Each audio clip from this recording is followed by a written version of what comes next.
Bueno, pues buenas tardes. Vamos a presentarles aquí algo de lo que estamos haciendo nosotros. Se pueden preguntar, pues, ¿qué hacemos nosotros en esta parte de cuidados paliativos en el paciente? Como ustedes también lo han vivido muchas veces, cuando teníamos estas situaciones, y a mí me pasaba expresamente cuando era yo residente, que llegábamos a esta fase, ¿no? Etapa 4, ya no había más que hacer y siempre estábamos con esta situación. Cuidados paliativos contra mejor cuidados de soporte. ¿Y qué hacíamos? Para mí, les soy sincero, esa era la última vez que yo veía al paciente. No había otra situación, no veíamos más, no sabíamos qué pasaba más allá y si bien nos los podíamos encontrar en algún pasillo, pero no teníamos la evidencia de lo que pasaba. Esto, afortunadamente, cuando yo me dediqué exclusivamente a la medicina privada y acompañé a este tipo de pacientes, pues me di cuenta de que tenían muchas situaciones que estábamos dejando pasar por alto en esta última fase de su enfermedad. Y esto era cuando nosotros otorgábamos este tipo de recetas, donde únicamente decíamos, dábamos diagnóstico y que expresábamos cita abierta a urgencias y, si bien nos iba, cita abierta a clínica del dolor, sin ningún manejo. Entonces, ¿qué pasaba con todo este tipo de pacientes que no tenían la opción de una paliación adecuada, ¿no? Entonces, ¿qué ha sucedido? Nosotros habitualmente, y ustedes lo saben, vamos a hablar específicamente de cáncer de páncreas, pues tenemos una de las situaciones primordiales, la ictericia. Pero como ven en esta diapositiva, hay muchísimos otros signos y síntomas que están acompañando este tipo de pacientes y que muchas veces únicamente los atribuimos a que es parte de la etapa final de la enfermedad. Evidentemente hay algunos signos y síntomas que son derivados de otras situaciones que son fácilmente tratables. Y una de las situaciones que yo principalmente veo en la práctica es, por ejemplo, el delirio. El paciente empieza con delirium, ya sea hipoactivo o hiperactivo, y habitualmente lo asociamos con que es ya la parte agónica de la enfermedad, y muchas veces con una simple hidratación y corrección hidroelectrolítica resulta que tenemos la corrección de esta situación y por supuesto puede continuar con una sobrevida un poquito más larga y con adecuada calidad de vida. Entonces hay que ver exactamente a qué nos estamos enfrentando y acompañar toda esta situación y ver cuál es la verdadera, el alcance que podemos ayudar a paliar este tipo de pacientes, ¿no?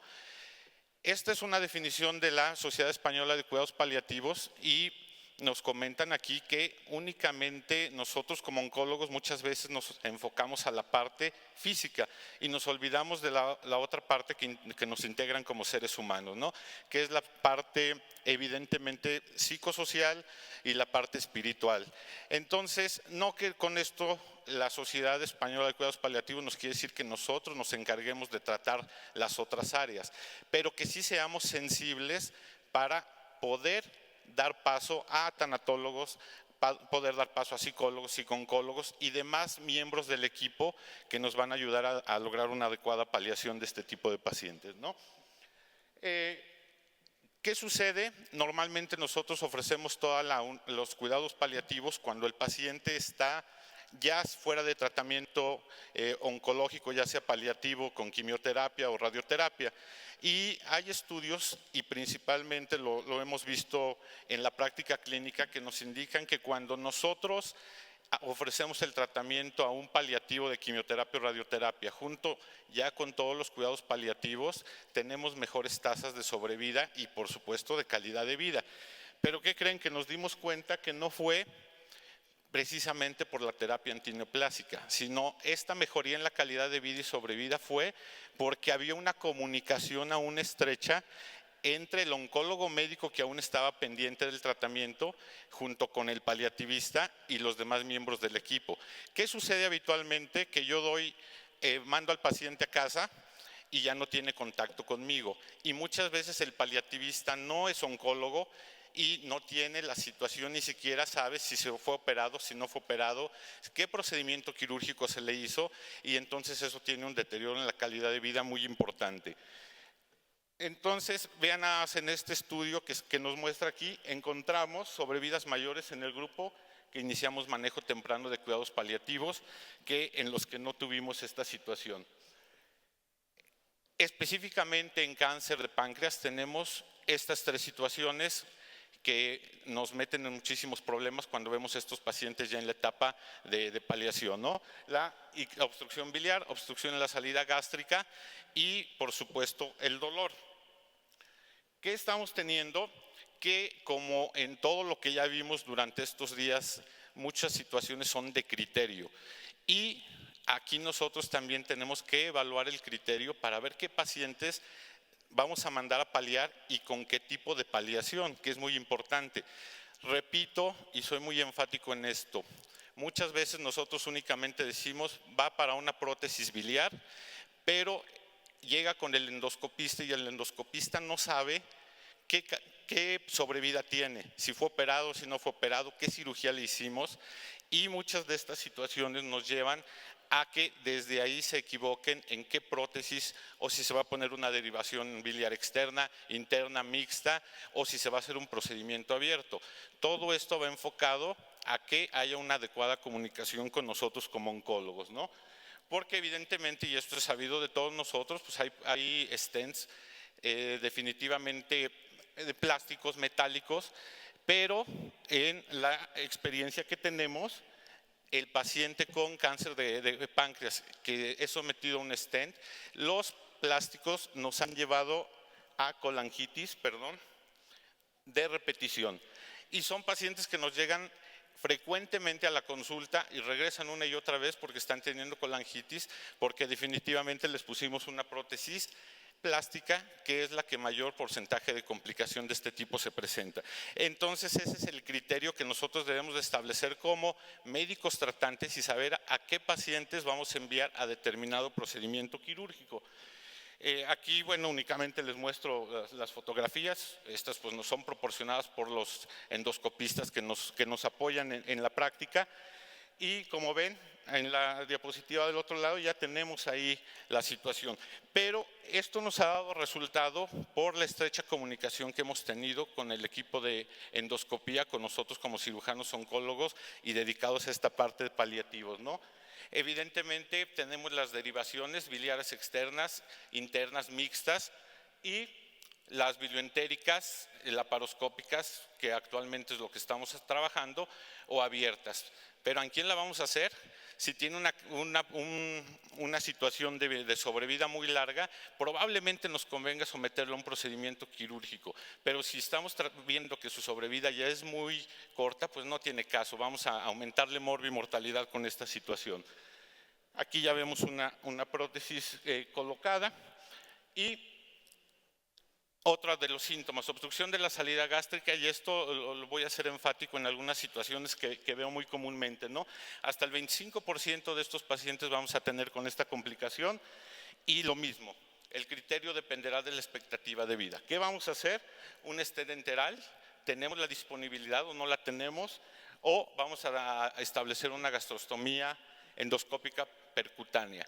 Aquí también tenemos que tomar en cuenta los deseos muchas veces del paciente, porque el paciente muchas veces no quiere andar con una sonda de alimentación externa, ¿no? Entonces tenemos que ver esto. Cuando la expectativa es mayor a 3 meses, normalmente proponemos a veces gastroyeyuno anastomosis, en este caso por medio de la laparoscopía, para tener una adecuada paliación de este síntoma, ¿no? Y también evidentemente, aunque la expectativa sea alta, podemos utilizar también un stent enteral en esta situación, ¿no? Dolor.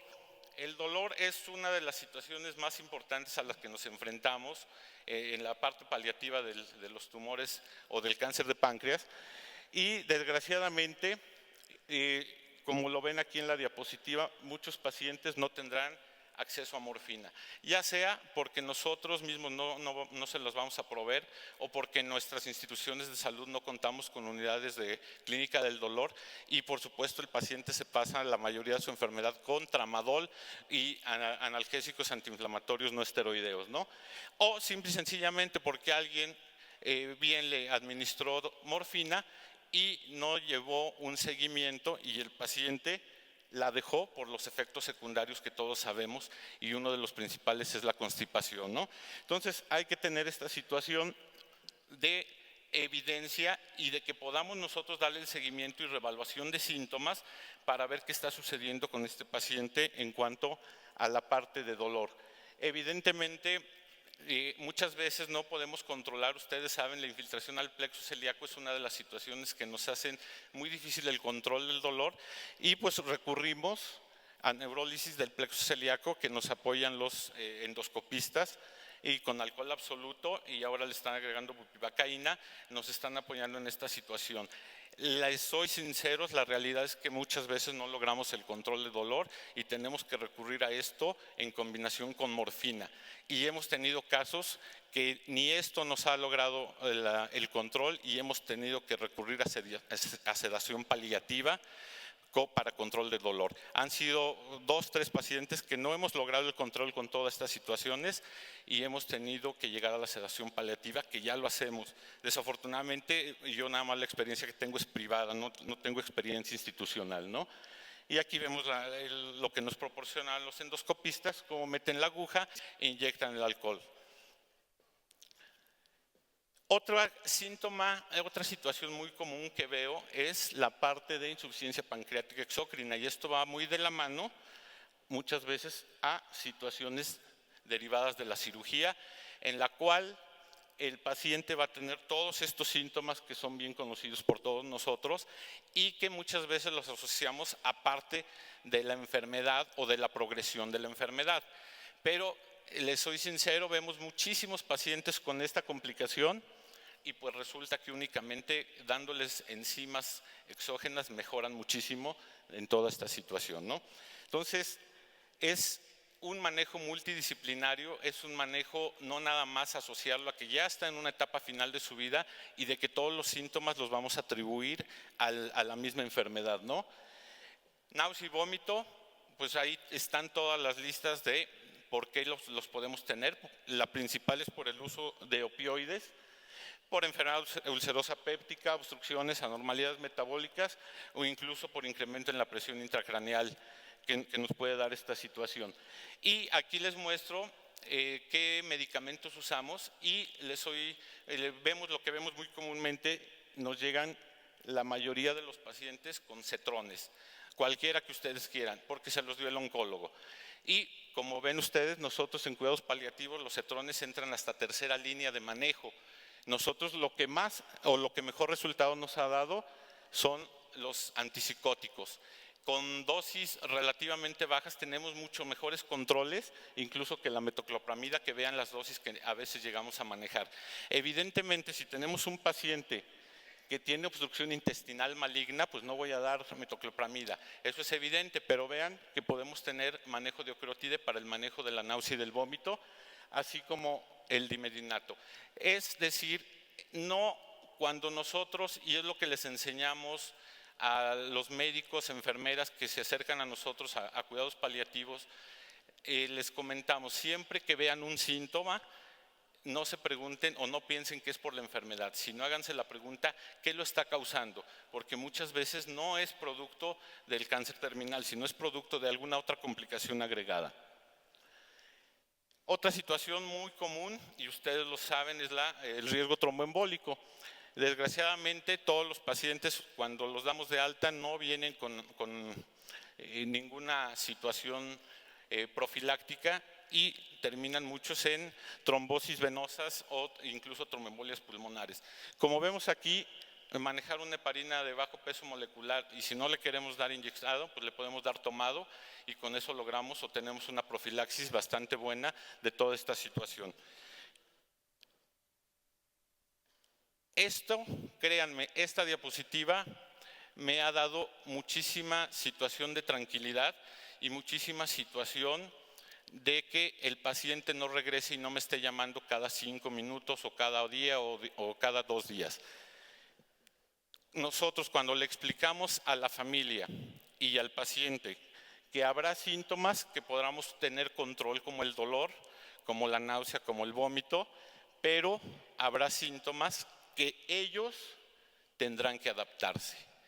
Es decir, son síntomas que no podemos mejorar, y cuando tú le explicas al paciente que este síntoma solamente se adapte, lo acepta y entonces te deja de preguntar en la consulta cada vez de que va, de que por qué tiene anorexia, de por qué tiene caquexia, por qué tiene debilidad, por ejemplo, ¿no? Cuando tú le explicas que no hay nada para esto, que es una situación producto de la enfermedad, de la progresión de la enfermedad y que se tiene que adaptar a ella, lo entienden y entonces ya no te están consultando por estas situaciones, ¿no? Esto es lo que hacemos. Ya vimos la lista de síntomas, reevaluar. Normalmente pensamos y el paciente nos dice, doctor, tengo mucho dolor, le damos tramadol, le damos morfina y nunca más le volvemos a preguntar de cómo está ese dolor y se queda con esa misma dosis. Lo que estamos haciendo es reevaluación de síntomas y nos hemos llevado la gran sorpresa que incluso en semanas o meses el paciente ya no presenta los mismos síntomas que tenía hace 2 semanas y por supuesto eso nos da una ayuda grande para el mejor control de síntomas y por supuesto cambiar medicamentos. Hay pacientes que se van los 6 meses con sus 20 gotitas de tramadol y resulta que cuando tú le preguntas me dice, pues ya no me duele, doctor. Entonces, ¿por qué la tomamos? Porque así me la indicaron. Entonces, la reevaluación de síntomas es una situación muy importante y en la cual no nos hemos detenido. Esta reevaluación nos ayuda muchísimo a ver cómo está el paciente, si tiene nuevos síntomas, si disminuyeron o incluso desaparecieron, ¿no? El paciente finalmente va a llegar a la muerte. Eso no hay duda, es una situación que nosotros vemos y aquí les quiero compartir que cuando yo empecé en esta parte, pues yo no sabía yo qué hacer, no sabía cómo manejarlo y el primer paciente que yo tuve y que seguí por varios meses, pues definitivamente llegué con estrés profesional porque no sabía yo ya qué más hacerle. Cuando entendí esta parte de paliativos y me puse a meter ya 3 años en esta parte de paliativos, entendí que esto es un equipo en el cual estamos involucrados oncólogos médicos, cirujanos, radiooncólogos, paliativistas, psicólogos, psiquiatras, todos el equipo de salud hacen que esto sea más sencillo, más llevadero y no tengamos la responsabilidad únicamente en un miembro del equipo. Porque como aquí lo podemos ver, toda esta parte va a ser un proceso de estrés emocional para el mismo paciente, para la familia, para el cuidador y por supuesto para nosotros como personal de salud. Entonces concluimos la plática y les voy a dejar aquí unas preguntas que ustedes se van a hacer y que probablemente estemos en esta situación y no nos hemos dado cuenta porque yo lo veo mucho con los colegas, ¿no? ¿Qué impacto ha tenido todo esto en ustedes? Todas estas muertes de pacientes que hemos tenido, estos manejos paliativos, ¿ha tenido algún impacto? Y aquí hay algunas de las preguntas, ¿no? Cada uno léalas, cada uno intégrese y cada uno haga una evaluación y van a ver que hay más de una en la cual se van a sentir identificados y ahorita vamos a ver cuál es la conclusión de esta parte. Hay otra, ¿no? Hay compañeros que empiezan a tener adicción al alcohol, adicción a las drogas, porque no hemos sabido manejar este estrés y no hemos sabido manejar este tipo de pacientes que definitivamente nos llevan a un estrés importante, ¿no? Y entonces, concluimos con esto.